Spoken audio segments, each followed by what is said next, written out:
Bonjour et bienvenue dans cette vidéo où je vais vous parler de mes recommandations de lecture, livres de yoga pour aller plus loin dans l'histoire et la philosophie du yoga.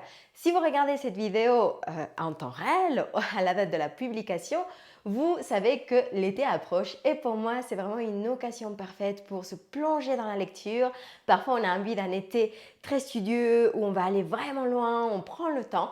Parfois, on a envie d'un été où on va s'inspirer. Donc, je vais faire 2 vidéos sur ces sujets. Et pour commencer dans cette vidéo, je vais vous parler, alors peut-être du livre incontournable si vous voulez vraiment vous attaquer à la recherche, à tout ce qui touche à l'histoire et au texte de yoga.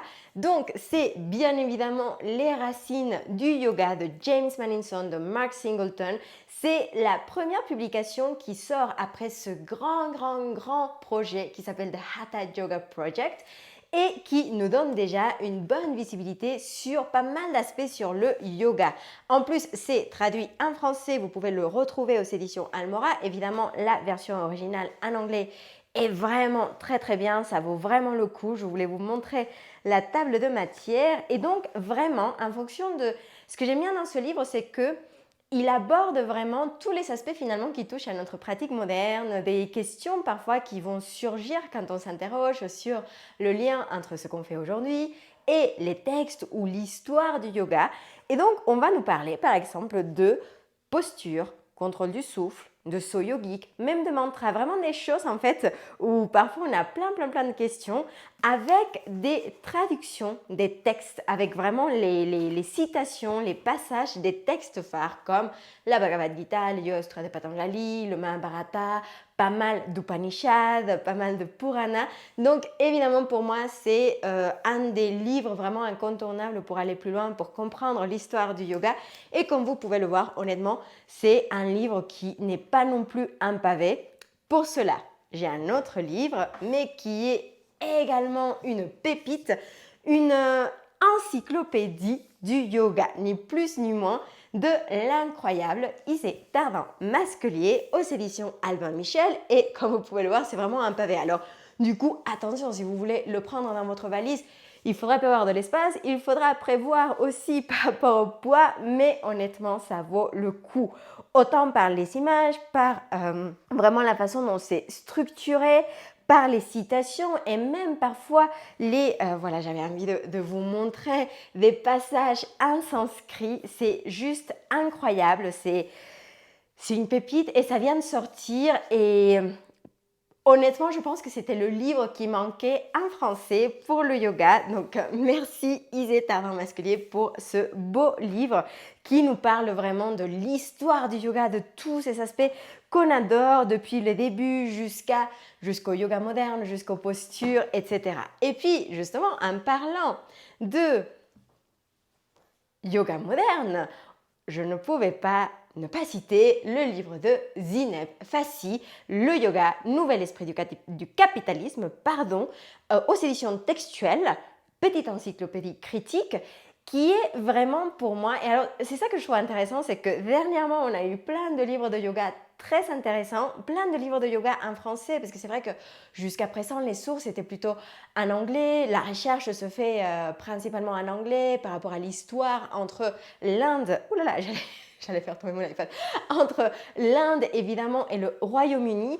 Et moi, j'adore vraiment qu'il y ait maintenant ce type de livres, ce type de choses qui puissent apparaître et qui peuvent nous permettre de mieux comprendre le yoga sous toutes ses facettes.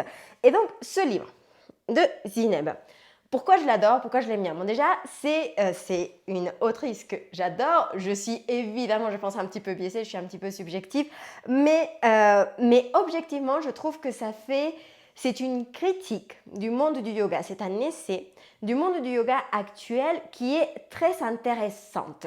Honnêtement, je trouve que ce qui est intéressant dans la réflexion de Zineb, c'est de pouvoir raconter l'histoire du yoga sous le contexte politique actuel, sous le contexte économique et social actuel.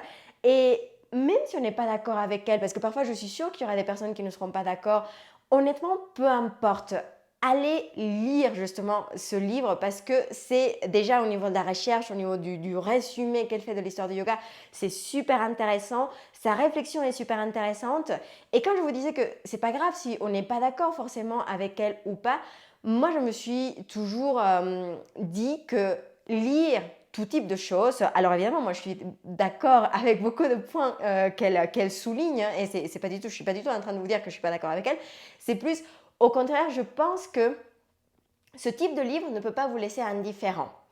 Et c'est une bonne chose.